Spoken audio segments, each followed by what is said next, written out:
Hey guys, this is Alan with the Drummers Consortium, bringing you our second installment of Consortium Conversations. This one occurred while I was on vacation. Took one of my days, got to spend a little time with a great drummer, great human being, Kelen. Hope you enjoy this.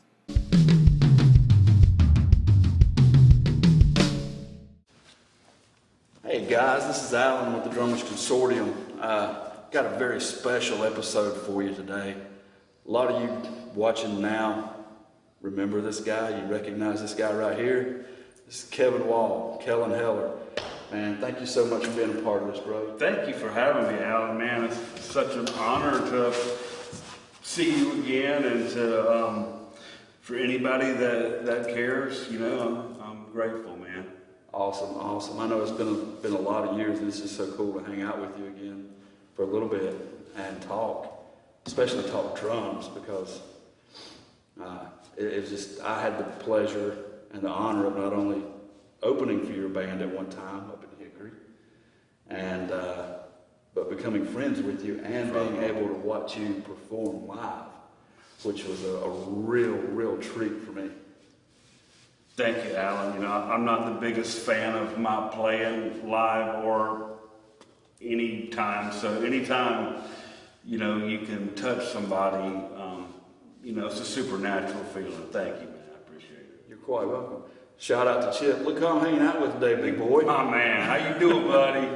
Wish you were here, man. I don't know if the beach is big enough for all three of us. Oh, it can handle us. It's a pretty wild place. So just in regular conversation, what got you into drums? What drew you towards the drum kit? It really started as soon as I came out of the womb.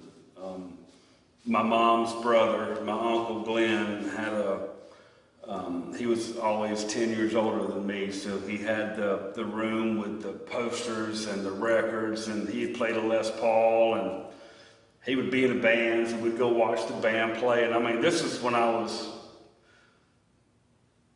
3, 4, as soon as I could walk, I was going to band practices and stuff, and I can remember 1976 getting my first record, which was Rock and Roll Over by Kiss. Nice. I was 4 years old. That's as far back as I remember that moment, looking down at it, getting ready to play it. And me and my brother wore out those old Kiss records at that age. So I knew then that I was born to play music. What I didn't know then was what I would be doing. And I started playing at 13. So around 10, 11, 12, I started being fascinated with drummers. And it was something that I could do naturally. I was horrible at guitar. I tried that. I can relate. I was okay at bass. I mean, I still play a little guitar and bass now, but I've tried to get better, and it's just not natural like drumming was. So my first kit, I was wanting my parents to get me one, and it wasn't happening then. So made it happen. A friend of mine worked with me. We found a kit for really cheap, old Ludwig kit. Next thing you know, we're playing, and the rest is 40 years later. I'm sitting here talking to you, my man. Boy, how your career went downhill. I'll tell you.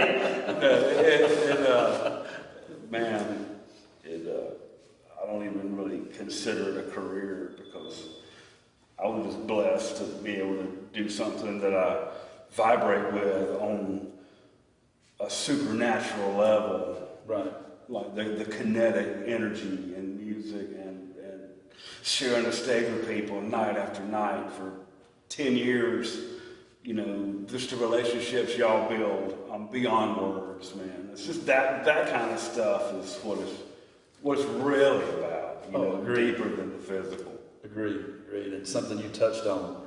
I think it's more common than we realize that drummers of our age, our introduction was Kiss. sir. And Peter Chris at that time. Peter Chris. And what he did. And so it was, Yes, sir.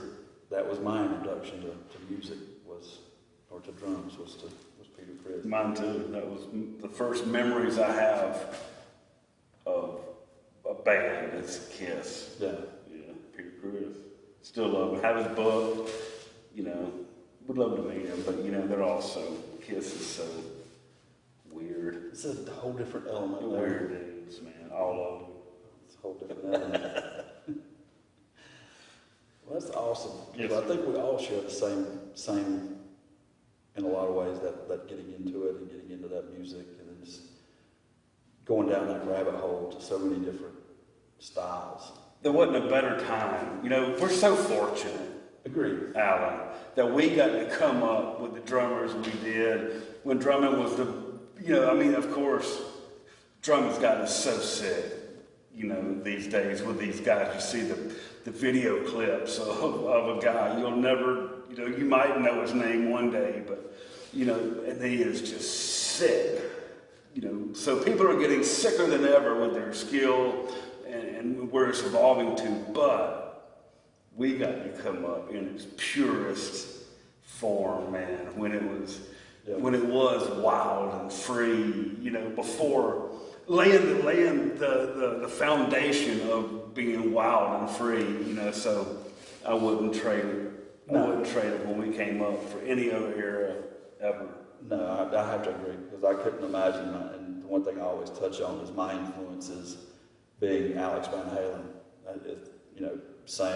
Although Neil Peart was there, and Bonham, which were influences as well, but to me, the first time I ever heard Alex Van Halen, I was done. Right. And he happened to have a pretty good band around him too. Well, they were all right. They did okay. Exactly right. I love Alex too. That signature snare sound. My snare was a lot like his. Wound tight, man. All right, since you brought that up, touch base on it a little bit. Tell us about that beautiful white kit that you played with Kelen. It's just a standard PDP kit. It cost me $800, but I just have, I had a Joey Jordison snare. Then I got me a Morgan Rose. So, of course, to me, the snare got to be signature from somebody. And the snare itself is our signature. Yes, it is. It's just like, a certain way a guitar player does his thing, a certain way bass players do. Right. A vocalist, their voice. Exactly. For us, the snare is our signature. It is. And that's why, for most of those touring years, I had that Joey Jordison 13-inch wound as tight. I broke so many of the lugs. I was having to replace them every couple of months. Wow. Yeah. They just started as, I'd put a new one on, play, and then that one would be broken. I would wind it so tight. But, I did a lot of flams and stuff too, just doing something regular, but always just come down. So I was pretty brutal on my snare drums. I can relate to that. I have yet to break a lug. That's impressive right there. If you wind it so tight, you can breathe on it and make it break. It's nothing special. And I hit hard. Right. But to break a damn lug. Wow. Where's that beautiful white kit sitting at now, if you don't mind me asking? It's in my place. It's packed up and in my closets. It's a couple of different closets. Took me a while even before I even got it here, but that's my heart, man. I'll never part ways with those shells, and but I got me a little electronic kit that I play on at the house, and Not every one of us set up a massive 45-inch Ludwig bass drum at their house like Chip Behringer does. So we use the electronic stuff at home. Yes, sir. It keeps my neighbors from complaining. And if you play the acoustic kit loud enough, you can't hear them complain. Well, that was my problem as a kid. I couldn't hear my parents complaining, but, you know, I heard the policeman complaining, so. Yeah, I run into that times myself. Those were the days, man. So, how many years did you spend with Kelen Heller? You don't. Mark Fry and myself, I was in Charlotte building NASCAR chassis until '08, moved home. Mark Fry had just been in a band with Ricky Schuler called Head Snap, and when I moved home, Mark had just left Head Snap. Ricky had one foot out, and Mark called me. I said, "Let's jam." I said, "Well, you know, we got to have Ricky Schuler." He said, "You're exactly right." So then we called Ricky, and then me and Mark and Ricky, our very first time ever getting, Mark called me, we called Ricky, we'd go to jam, and Redefines the very first thing Kelen Heller ever worked on. This is before it was even called Kelen Heller. Wow. Yeah. You kids are getting a little history here on one of the best bands that ever came around. And, you know, if you take a listen to some of their music, and we're going to post a couple of their videos in with this, you get to hear what they're about and hear their sound and how great that they are. Well, you know, we got lucky, blessed. We got Ephraim on board, and, you know, the guy brought in the name Kelen Heller. I voted no. He brought in the mask. I voted no. He didn't really talk to people. He did all of his communication with his hands, with his magic. And, you know, years later, I was so glad to have the name, because people would hear our name and would remember us. Mm-hmm. I was so glad he had the mask on, because we walk in a place and everybody so, and then next thing you know, he would show them love, and then he would be Pied Piper. We had a place where where the band was supposed to be able to go and sit before we played. It was always a load of girls, and they're just, the dude's Pied Piper, man. It was a great vibe. I know the night that we opened for you guys, I was really, I always get nervous before I go on. It's just... Me too. A nervous energy. I think you need to have it. You do, I believe you do. But then knowing that, you know, okay, these guys are in the house. These guys, you know, all right, we better bring our A game, boys.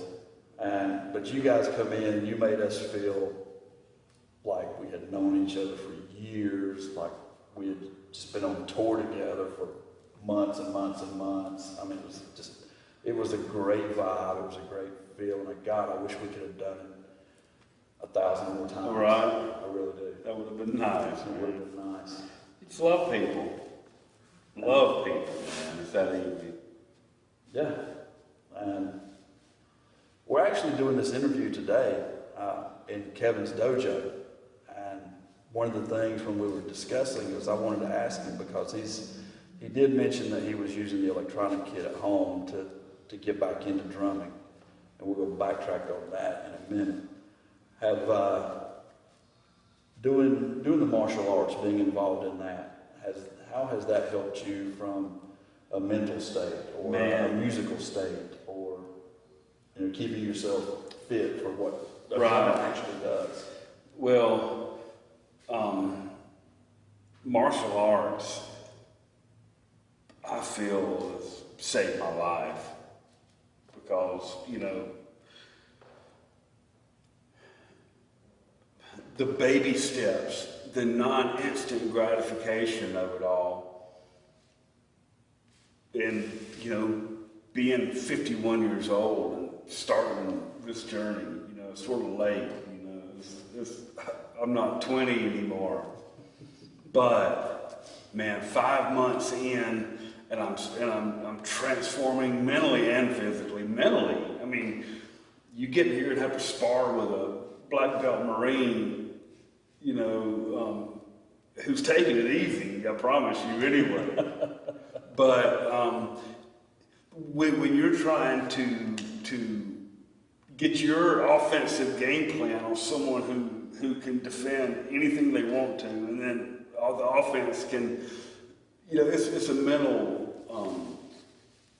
strain. So as you start computing that over and over again, you go out in the real world in business or in relationships, I mean, for martial arts, what you have to figure out and project in martial arts makes what you do out in the street easy. So I feel like it's given me an advantage. Plus, you know, being a studier of quantum physics, neuroscience, metaphysical, beyond the physical. How the hell is it I always end up interviewing the smarter drummers? It's just an interest in how powerful we are when we close our eyes and where we go. I mean, I've meditated so much because I just had an emotional time in my life when I've always known the Creator, the Father, Yeshua HaMashiach, but there was a time in my life when I was emotionally in disdain, and I needed something, and this is after, I mean, we were touring personally, worst days of my life. Really? I was broke, going through some traumatic experiences, and yeah, it was the worst days of my life. Yeah, I look back and you know, the songs we played, you know, like Without the Pain, you know, I cried playing that song. That song has always made me cry. I would even cry sometimes when we played it, you know, just because of what I was going through at that time.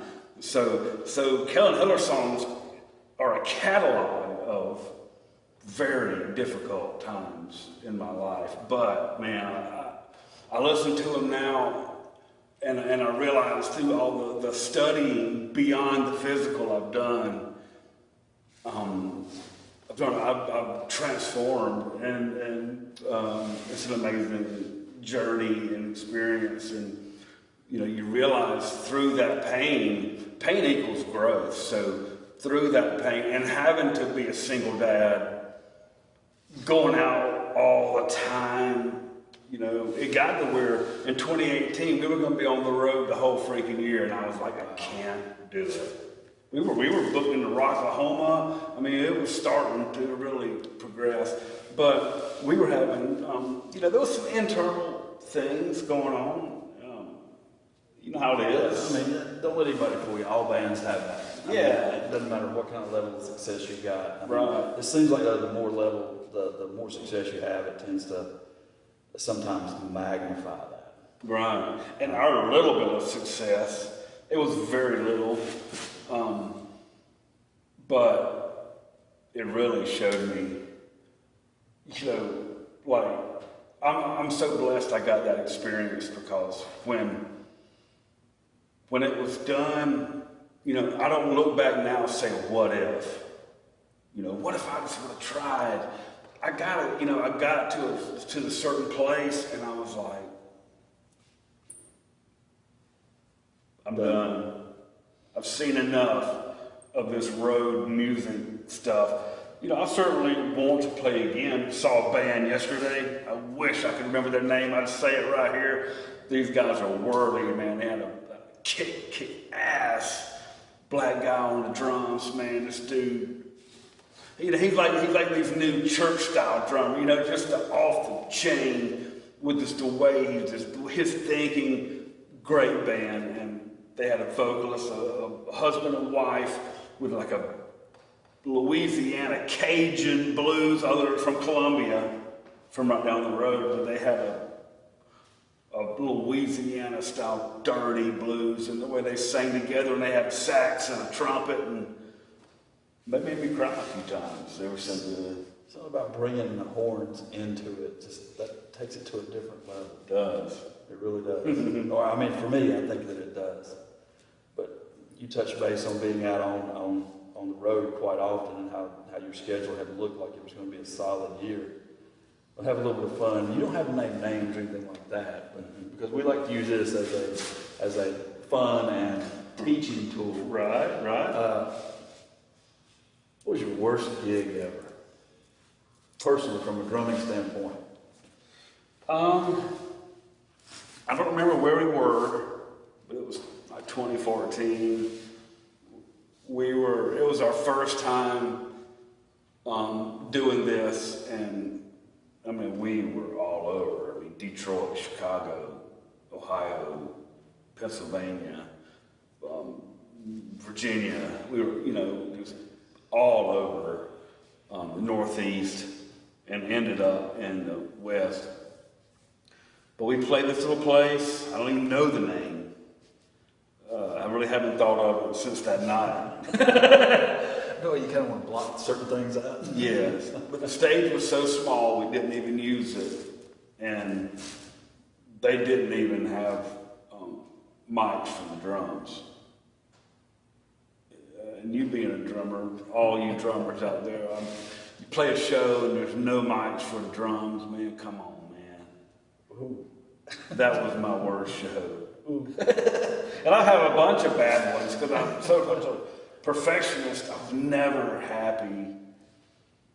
People would say great show, and the first thing I want to do is say everything I did wrong, And I'm sure you're the same way. And most of us are. I'm not going to say all of us are, but most of us are, because we're our own worst critic. Yes, sir. I mean, you can come to me and tell me, man, that was a great set. You guys killed it, whatever. And I'm going like, no, because I screwed up here, I screwed up there, and then this happened, and then that happened.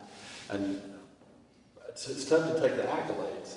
Yeah. For me, it's tough to take the accolades. Right. And obviously, you as well. We know the truth. Yeah. Because we do know the truth more than someone who enjoyed it, and thank you for enjoying it. Yeah, we just sat there and, damn it. Yes, sir. But you were talking about a small stage. There's actually a meme of it on Facebook. I've seen it multiple times. The guys are standing in the venue at the back door, and they're looking, and it's just a small thing in the corner. And I mean, when I say small, I mean small. Maybe 2 inches off the floor. I actually played that stage, man. It's at a place in Roanoke, Virginia. Okay. And I set that big blue kid up on that stage. If you want to call it a stage. More like a drum riser? It wouldn't even be that. Wouldn't even be that. Everybody else is on the floor. Right. Nowhere else. Those aren't fun. That isn't a fun night to me. It's not. I mean, there's several venues that have the bigger stages. Yeah. And I love the small, intimate venues, especially if you have, the right setup and don't have to take something monstrous like I was playing. Right. That's shoes. why I simplified. I was a lot more, when we started touring, I was a lot more, in my different stuff, but I shaved that down really quick when, we were out all the time. And when I started this new project, I knew that a lot of the places we were going to play wouldn't accommodate that big kit that I have. So I started looking at other drummers that I knew, and I knew that you played a simplified kit and played it really, really well. Thank you, bro. So I watched several of your videos, your Kelen videos and stuff, and live performances, going back, over the span of it. And I'm watching everything that you're doing from when I get the opportunity, and I'm also pausing it and looking at different angles and stuff. And I'm like, you know what? I took it not only as inspiration, but I also took it as a challenge to me that, if Kevin can play this kind of music at this level, then I don't have to have this big ass kit. I can pull back and it's going to cause me to be a better drummer using this simplified setup. So I appreciate that, man. Man, you inspired me to work harder at my craft. I'm so honored. I shaved it down to a 4-piece, 2 crashes, 2 hi-hats, ride with a bell on it, and 1 China. I remember that kid very well. And you know what? If I ever added, over time or two, I added another cymbal. But you know how when you play a certain way for a year, and then you add something else. Everything I did during our songs, with my setup was I just knew exactly what I was gonna do. You knew exactly where you were gonna go and when I was gonna be doing my overhands and when I'd be doing them here. And if I added 1 cymbal, even a splash, man, it just like threw me off. Yeah, Changed everything. It's all muscle memory for us. It is. And you go in there and you add something or take something away, and then you've got to Relearn your songs. You're exactly right. You have to do that. You do, man. That's the one thing about it, kids. It's what we're doing back there. As much fun as we're having, there's a little work involved. Pressure. Just a little work. But if you forget, I was playing with a click track and because we had backtracks and stuff for sounds and stuff like that to make it thicker. And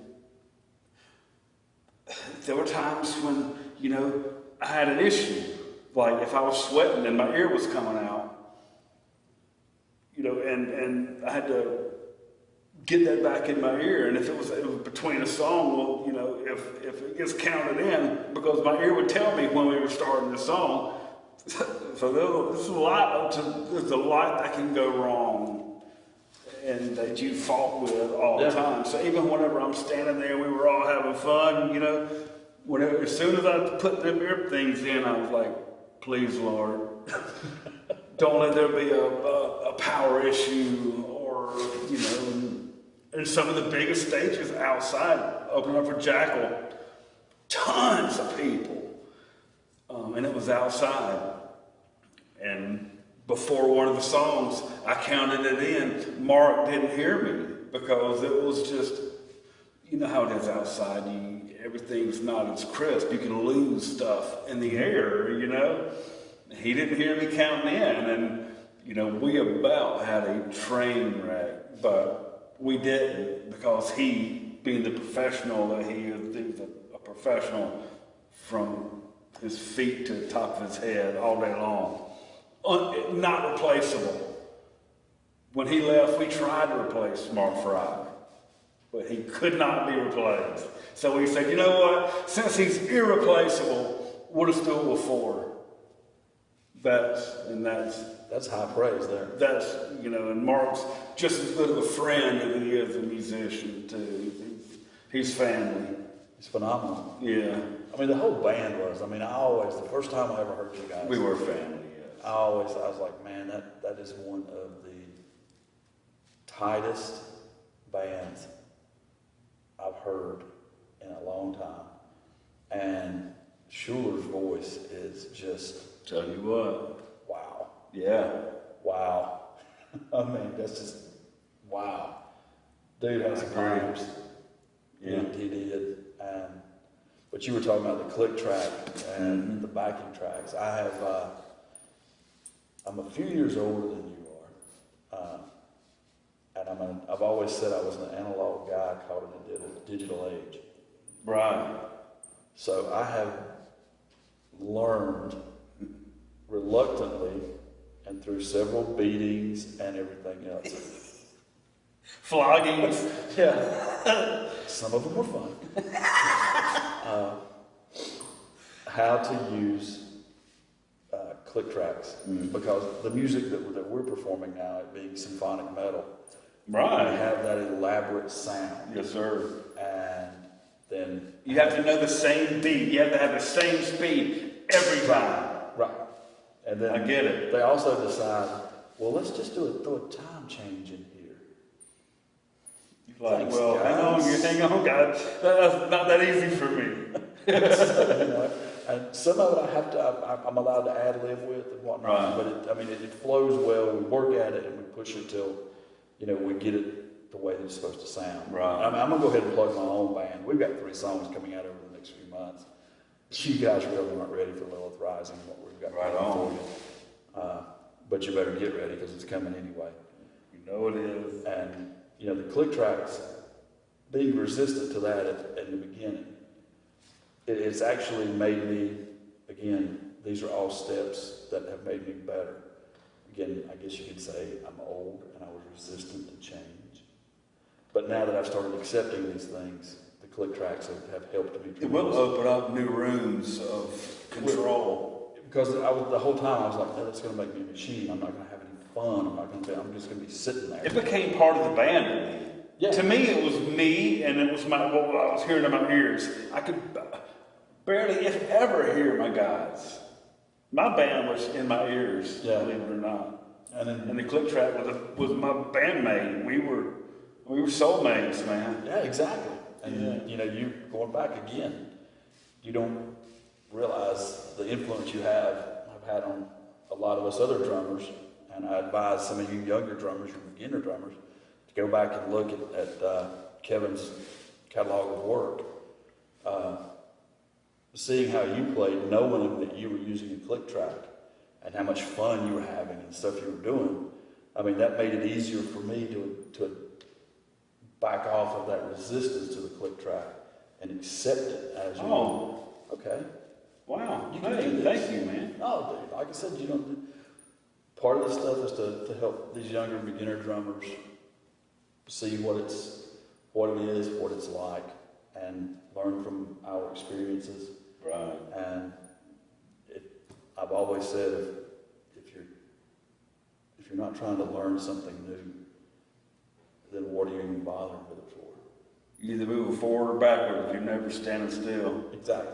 And I've always said it, I'll continue to say it, doesn't matter what show I'm at, be it local, regional, national, whatever, where the guy's been playing drums for 3 weeks or for 30 years.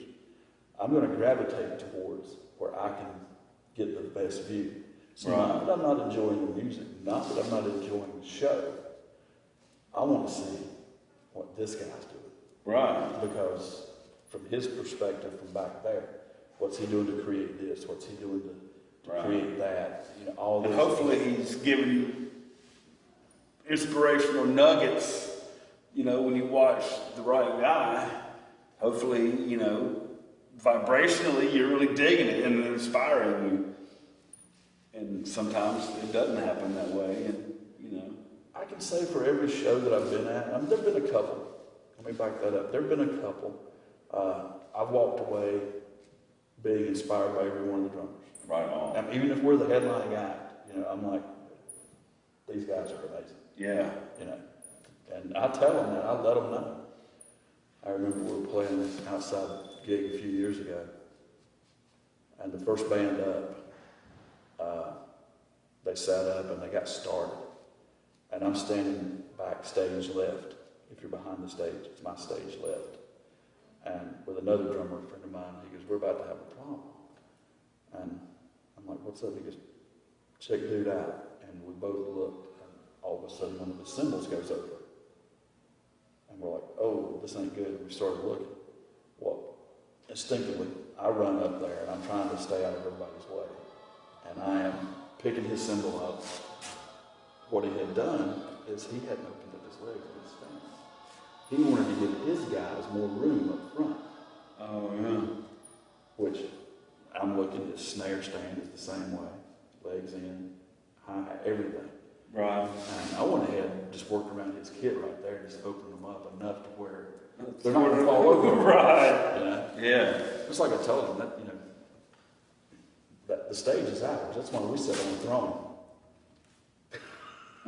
Yeah, and I would, I would play with the legs. Sometimes I would, I never really opened them all the way, and I would play around with it. And there was a couple of times I may have had my snare legs are a little too close and it's sort of wobbling. Yeah. Luckily, I what drummer inspired you the most? Or drummers? Well, you got to throw in Peter Crest, man, just because he was the first. Then Bonham, of course. But the first drummer that I started playing to when I got my kit and got it home and started playing to a cassette, it was to Cozy Powell. Nice. Slide it in, White Snake. Yep. And what's so funny is you can listen to Slide It In or all of that, and I still hear what I do, to batty do, but just I'm not going to dazzle you with my beats, but I'm gonna play it like I am it, Right. And and I got that from Cozy, man. That Slide It In song, what he's doing is just so comfortable but so powerful. So Cozy Powell, big time. Tommy Aldridge, Wild Mick Brown. So it was so sad to know that he finally Retired? Yes, he did. Sold all of his music. He don't even on a set of sticks anymore. Really? He said he was done. Wow. It just tore him up so much. What's so funny is, my very limited perspective, and I didn't do it nearly like Wild Mick did. I came to my place where I was like, I haven't really played much in 5 years, and I haven't missed it. Now, I know that my drumming isn't over, and I've been inspired, to start playing again, just to see, where it is now.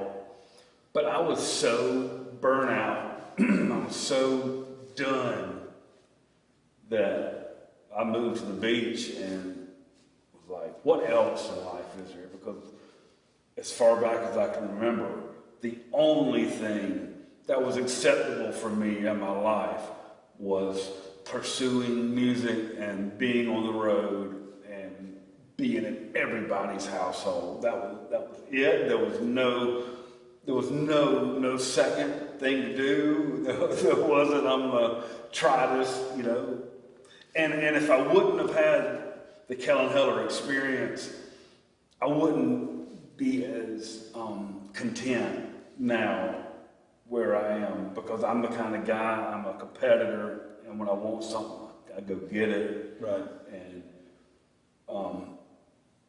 that band, but I had toured with Ephraim. As far back as 2000, me and Ephraim were on the road, a band called Fungus Among Us. So he and I have been family for going on 24 years now. Awesome. Definitely the guy I've played with more than even my brother. My brother played, since I was a kid. But me and Ephraim have played the most shows together. And then that's such a cool thing. When we had our bunks, Ephraim and I shared a bunk. Ricky and Brandon shared a bed, and Mark slept on the floor. So it's just so funny how Ephraim and I, have toured for all those years together, shared a bed on the road together, played the most shows together, him and I, me for him, him for me. It's a very cool friendship, brotherhood that we have. Yeah, I was going to say, it sounds more like a brotherhood. It is. Than that.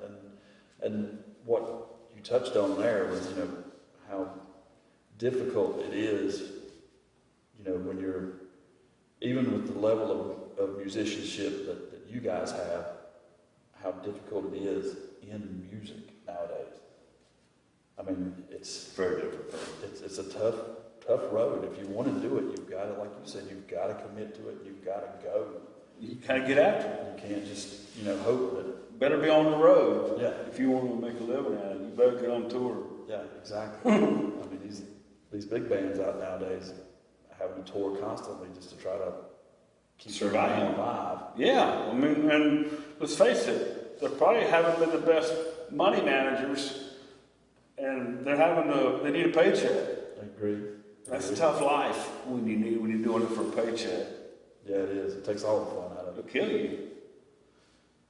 I had a question asked of me once before, and it was such a great question that I've adopted it, that I'm going to ask everybody when they sit down with me. Of all the music that's out there, all the different genres and everything, if you, in a perfect world, what kind of music would you be playing? Probably gent. Really? Man, there's just something about that stuff tuned low, like Animals as Leaders and Periphery and Matt Halpern. He's my new. There's so many great drummers that I see that are probably even better skill-wise than Matt Halpern. But Periphery is one of the few bands that changed my life. The deeper I got into them. And Morgan Rose from Seven Dust was. We played Phillips Arena in Atlanta with opening for Guns N' Roses. Met Morgan Rose that night. Can you imagine 20,000 in the stands? I'm standing. We're talking to the drummer. I don't even know the guy's name. He's super cool. It was a black guy, drummer for Guns N' Roses at that time. Super cool guy. But we're all standing there talking, and the lights are starting to go down. So it's about to be time to follow the maze out in the front.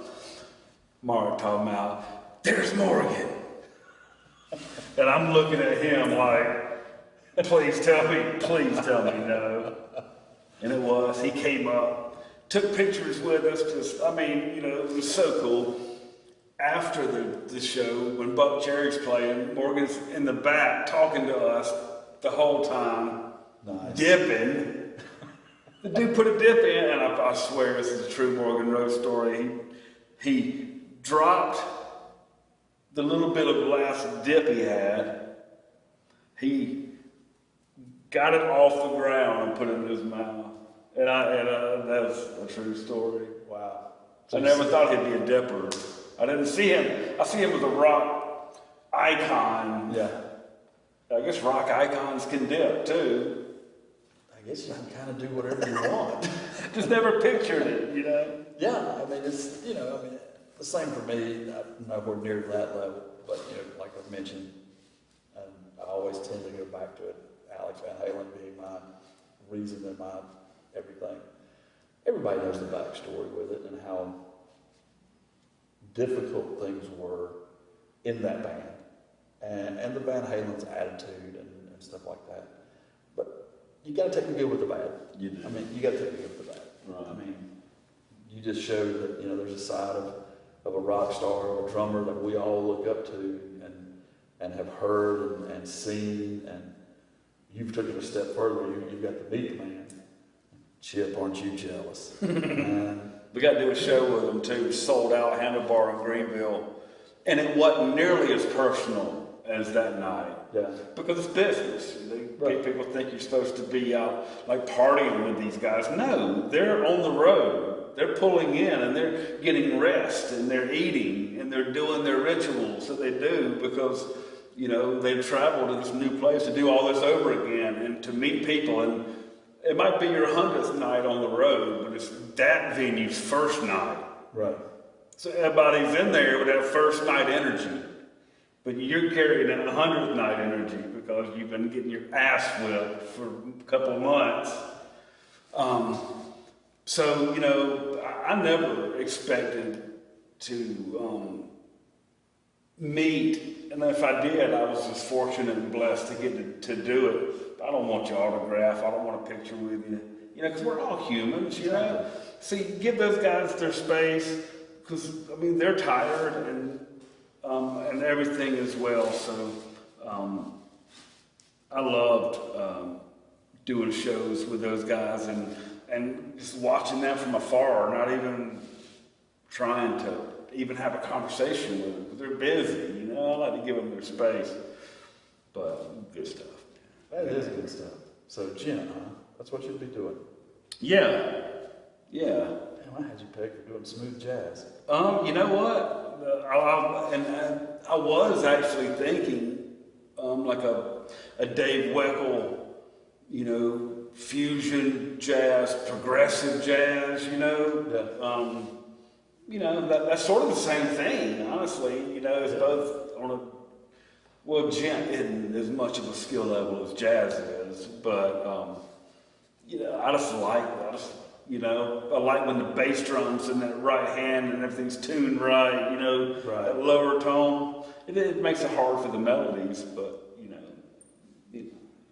See, mine was always, I said I'd be in a swing band. Right on. It's just something about big band swing that I love. Ed Shaughnessy, of course, Buddy Rich, you know, there's some. Neil Peart was great doing swing. Yeah, I mean, these guys, you know, of course, we go back to those guys. Right. Yeah, that's something that the younger drummers need to, don't just base on your stuff on today's drummers. Go back to Buddy Rich, go back to Neil Peart. Exactly right. Go back to Peter Criss, go back to Cozy Powell.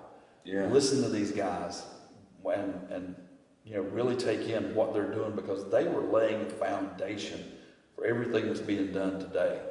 Exactly right. I mean, you love the guy that's playing for Slipknot now, Max, Jay Weiner. Oh, yes. Why don't you go back and check out his dad's catalog of work? Right. Bruce Springsteen, Yeah. the E Street Band. Go back and check out that catalog, see what that's about, and you'll understand. Boy, Jay the man or what, though, dude? Some of these kids, I mean, there's this one out now, Estebario Severiano. Oh, I know. One hand. I'm telling you, that guy, to me, he's probably the hottest drummer on the planet. Yeah. Yeah, he is.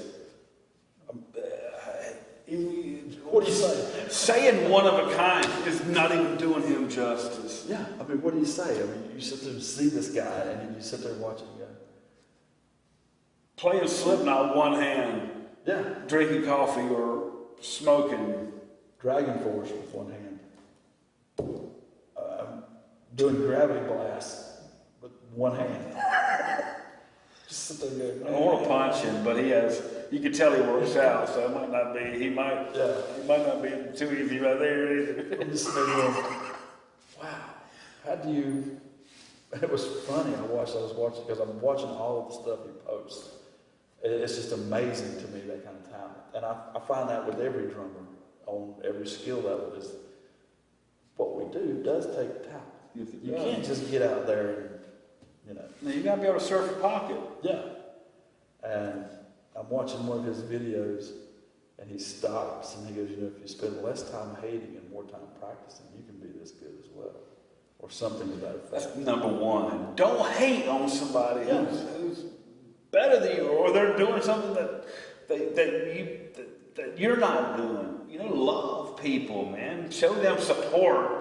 And you know, I've found the more you pour love into somebody and what they're doing, even we're all human. Even when you're jealous, maybe because they're kick ass and they're doing it, and you know, we all have to.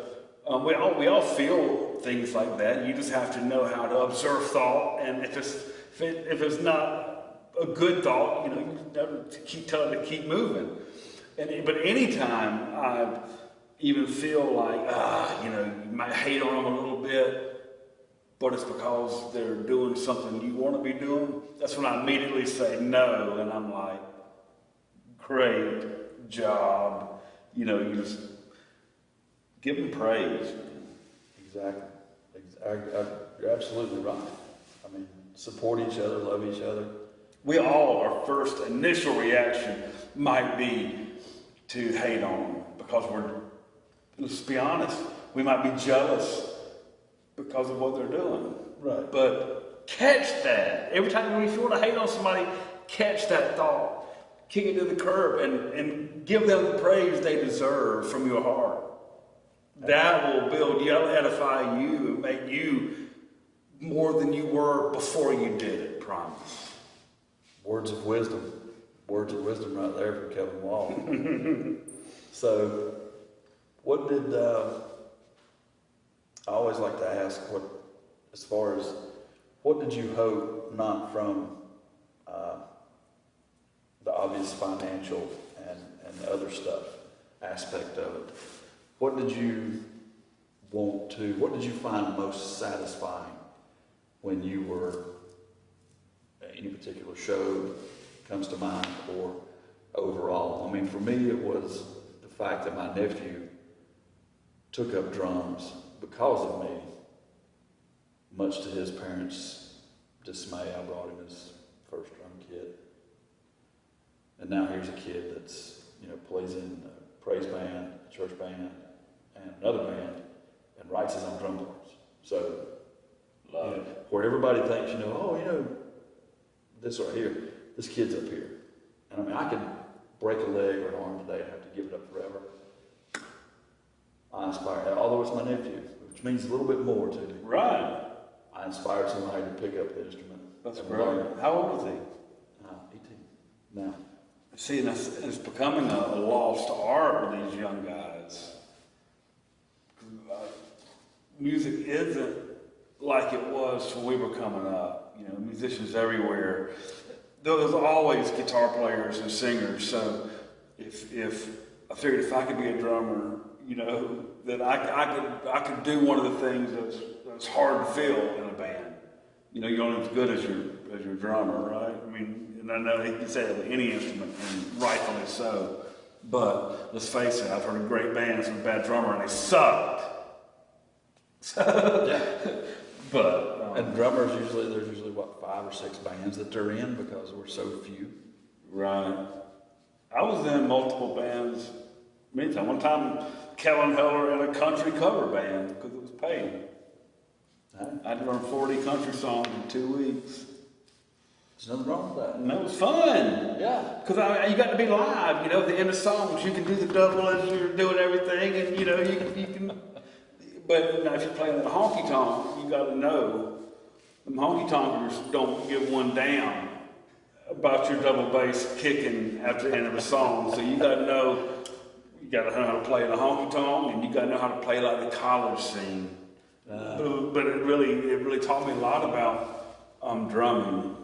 As simple as honky tonk is, Well, that's a lot of pockets. Well, the older stuff is a lot of pocket knowing you got to be right there.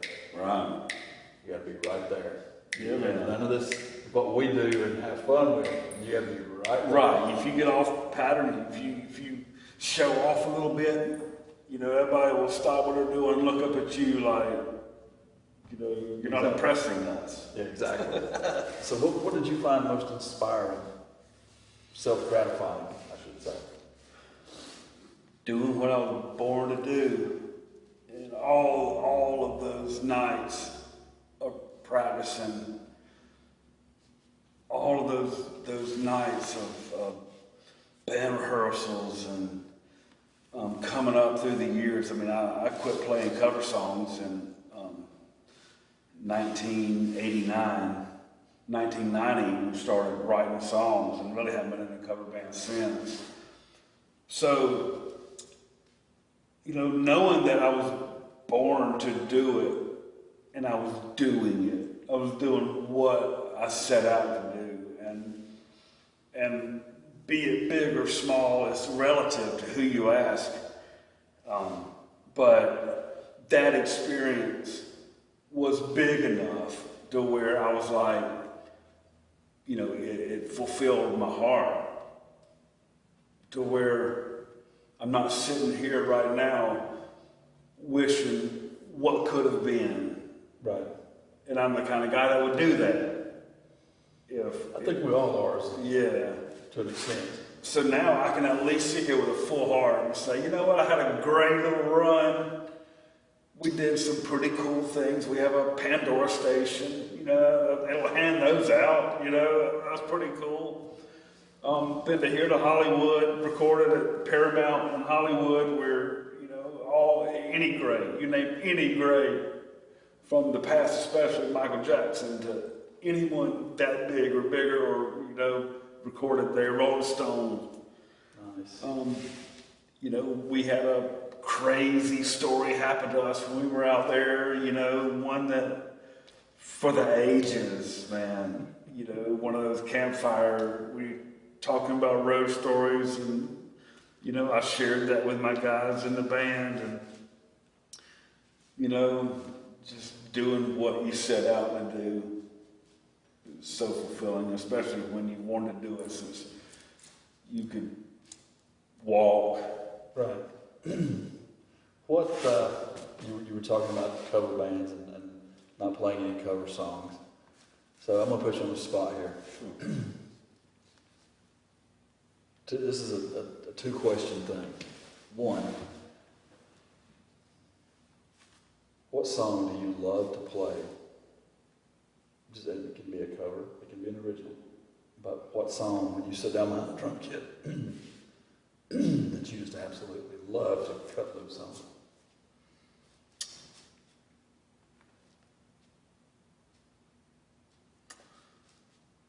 Probably, you know, The Answer, you know, Kelen. That was really fun. Slide It In, you know, was that style song when the guitar's in and out, and when the guitar's out, you know, you hear the drummer laying just that nice foundation, you know, anything like that, you know, I've always just loved playing, Hand It Up, you know, a little bit. A little bit. You know, I wish I was good enough to say that I love playing with Periphery, but Matt Halpern is an enigma. Yeah, I've listened to their stuff, and that's as far as it's going to go for me. I'm just listening. I mean, you take a normal beat and then you completely start twisting it, start putting the snare drum where the kick goes, and that's Matt Halpern. Yeah, and it's amazing how he makes it work. Musical genius. He really is. Businessman, great businessman too. If you could have played drums on one song, been the drummer for one song or one tour, who would it have been?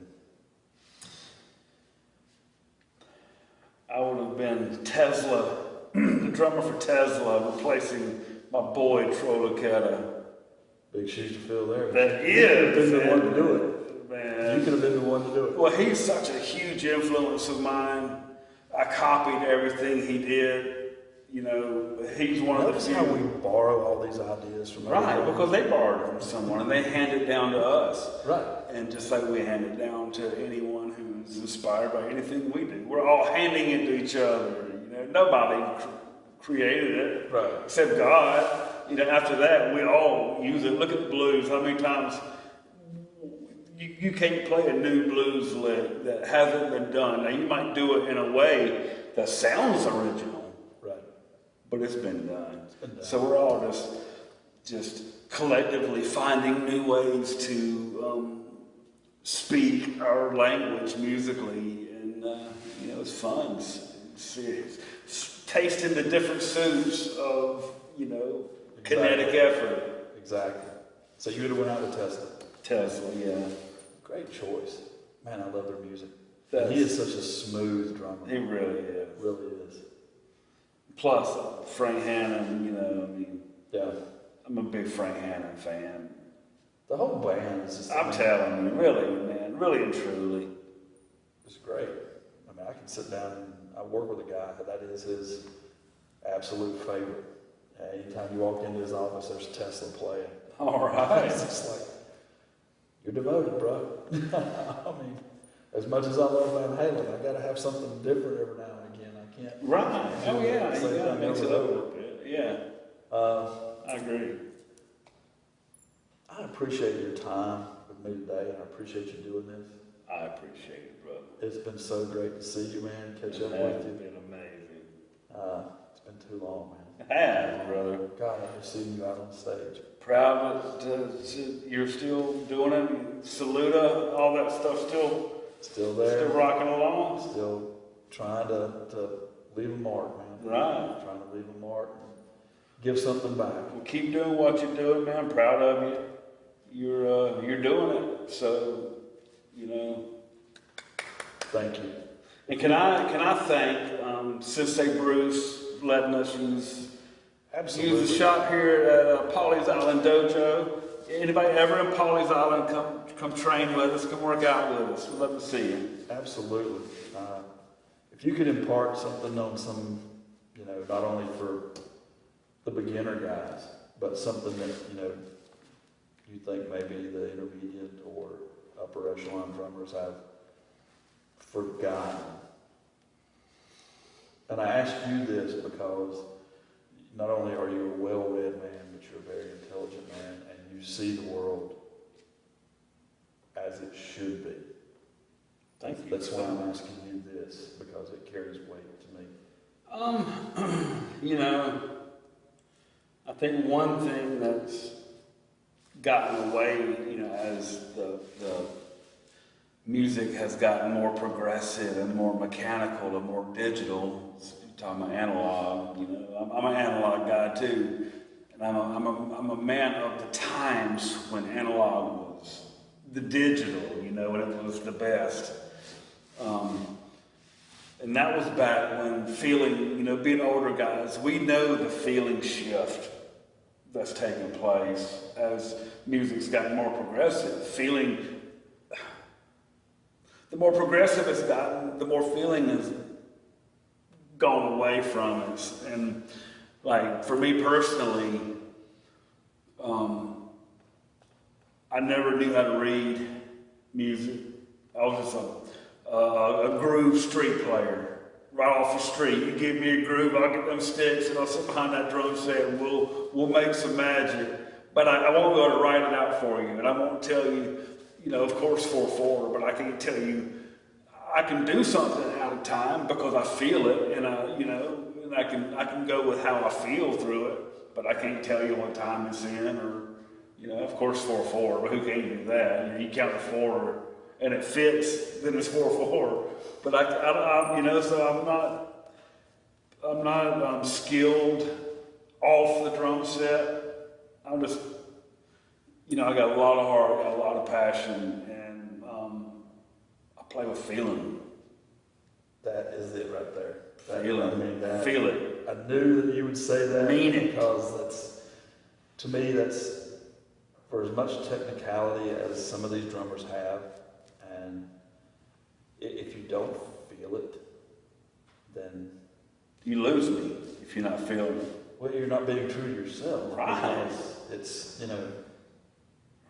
feel it. Exactly. Enjoy it. Let Feel it. Be there. Be it. And if you make a mistake, man, don't beat yourself up over it. Just keep going. Although I beat myself up over Many everyone. Macro beatings. Many times. But that's still the best advice. Let it go, man. If somebody says, hey, great show, say thank you. That's something that took me a lot of years to learn. Instead of going resisting what they say, thank them for it, and then they won't know what you know about your performance. You'll know because you know the truth, but they don't know it. So just say thank you. Let them, don't ruin their time by telling them how horrible you were, which is, I only say that because that's what I did for too long. It took me a minute to figure that out myself. Yeah, that's a drag. Yeah. That's a drag. They don't need to hear about how bad you did that night. Now my bandmates are going to hear about it on the drive by. Well, they'll probably be telling you about it. I'm kidding. Seems as though they tend to remind us when we screw up. Like, oh, yeah, I remember that. Yeah. We're doing that. Yeah, that stick broke. Yeah, I said, no. Oh, I know it did. Yeah. You missed that beat, too. Oh, what about that chord change you missed back there? Oh, we ain't talking about that. You're right. Oh, yeah. And they'd be like, oh, I thought we were going to get something to eat. Kevin, thank you so much, man. Brother, thank you so much, my friend. Yes, sir. This has been a blast. It has been. It has been. Can't thank you enough. No, thank you, man. It's a great honor to have you on this with us. Thank you. We're doing this. What a great time. Absolutely. Guys, if you're in Pawleys Island, once again, we're where? Pawleys Island. What dojo? Oh, Pawleys Island Dojo. Kick Sport. Pawleys Island Dojo. Sensei Bruce. Come by, see Kevin, hang out. get your kicks on, stuff Yeah, come like work that. out with us. We can work out for free. Get on into YouTube, Pandora, and all the other stuff. Check out Kelen Heller's catalog of music and stuff. Watch my man here right here do his thing. You'll understand why he's one of the best around, one of the best there was, one of the best there Too is. kind, bro. And you know, once he gets behind the kid again, it doesn't matter what he's doing, whether it's gent or jazz or blues. Make sure you get your ass out to a show and see him. Dude, you'll be blown away by this guy's talent right here. I'm just telling you that now. But until next time, Kelen Heller, Mr. Kevin Wall. Catch you guys next episode. Thanks.